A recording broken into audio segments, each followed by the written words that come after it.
the Savage Nation doing some California dreaming, blasting out to 177 stations.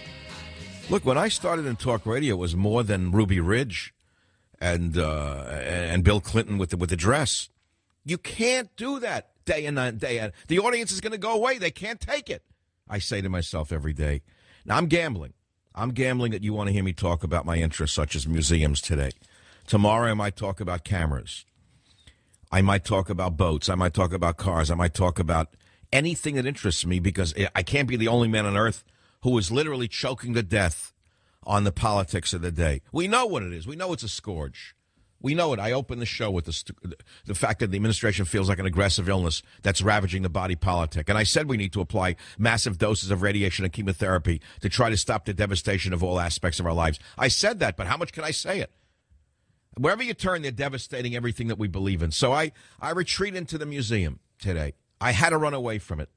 I had to run away from it. You want me to do history one day, I'll do it. You want me to talk about the ancient Aryans? I'll do that for you. The ancient Nordics. You want me to really get you nervous? We'll talk about the ancient Nordic race, the fair and blue-eyed Nordic race.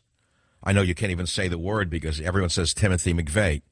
I mean, if you want to even talk about the primitive Aryans, the first thing that comes to your mind is Hitler and Timothy McVeigh. But you have to understand that there were people other than Hitler and Timothy McVeigh who were and are of Aryan descent, meaning of blue-eyed Nordic descent. Just as there are people who are descended from the Babylonians and from the Africans and from the Asian people. And it teaches us something about our own history if we understand who these people were, how they lived, what they ate, how they communicated, how they buried their people. I mean, if you study these things, you find out that these ancient Nordics raised crops of wheat. They plowed with oxen, but they didn't settle down by their crops. They would reap and move on. Did you know that? They had bronze, and somewhere about 1500 BC, the ancient Nordics acquired iron. They may have been the discoverers of iron smelting. So when you think of a blacksmith, you usually think of a Nordic. But, of course, they weren't the only ones who were blacksmiths. The Chinese were also blacksmiths, as you well know.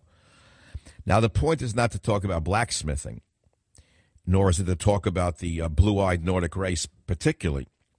It's just something I stumbled upon.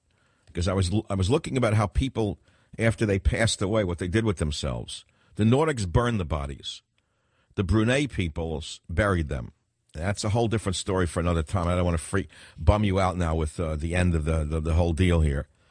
But it's just the way it is. I'm interested in everything from the beginning to the end, from birth to death, from eating to drinking. Eat, drink, and be merry, for tomorrow may never come, as it is written. Because I know someone who's lived with the eating and the drinking, and now he's facing the chemo and the radiation job. Not very pleasant for a man like him. Never pleasant for anybody. But a guy I like this guy. He's like a personal friend of mine.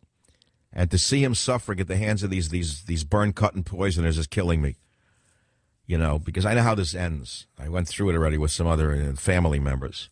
The burn, cut, and poison school of medicine.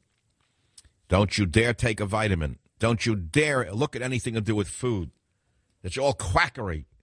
Out, damn quackery. Out, I say. It's we burn, cut, and poisoners. We know what we're doing. That's true that everyone dies anyway from what we do. But nevertheless, we do it because look at what's involved. It's advanced. It's modern. It's mechanical. It's machines. Would you rather I talk about early Egypt and Samaria, the primitive Aryans, or the development of doctrinal Christianity? Any topic, I can do it all.